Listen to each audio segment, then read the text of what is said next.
Ano po yung mode of initiating impeachment? Ganito po ang sinasabi ng rule of the House of Representatives. Impeachment shall be initiated by the filing and subsequent referral to the Committee of Justice. Ito po yung Sereno versus, Francisco versus House of Representatives. Verified complaint for impeachment filed by any member of the House of Representatives, i-refer po sa Committee on Justice. Verified complaint filed by any citizen upon a resolution endorsement by any member thereof, i-refer po sa Committee on Justice. A verified complaint or resolution impeachment filed by at least one-third of all members of the House, i-refer din po sa Committee on Justice.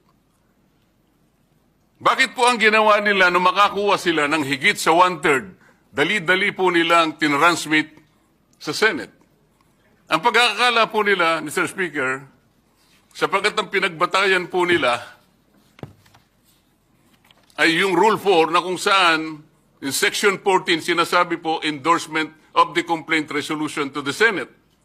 Ang sinasabi lamang naman po noon, Sir President, ay yung pamamaraan kung paano po i-endorse yung impeachment complaint that was signed by one-third or even more members of the House of Representatives. Hindi naman po sinasabi doon na hindi na sa i-refer sa Committee on Justice. Bakit po nakalagay dito sa rule? Kailangan i-refer din siya sa Committee on Justice, but they never did, Mr. Speaker, o Mr. President. So ilang violations na po ito? You cannot use Section 14 in isolation of Section 2. Hindi po pwede yun. Binigyan po ba ng discretion, Mr. President? Was the House given the discretion to select, to withhold and select from among the 4 impeachment complaints, which will be the one to be transmitted in the Senate in derogation of the one-year ban rule? Wala po silang discretion.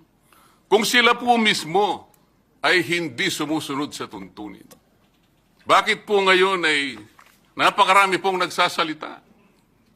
Na parang akala mo ay ang Supreme Court pa ang nagkasala, ang nagkamali. Samantalang ito po, napakasimple po ng tuntunin, hindi kailanman sinunod. Even the 10th session day na sinasabi nila, 11th session day nung ilagay po nila sa order of business, sabi nila. They never included them in the order of business. Wala po. Nasa akin po yung kopya. Ano ba po ang pagkakamali? Mr. President,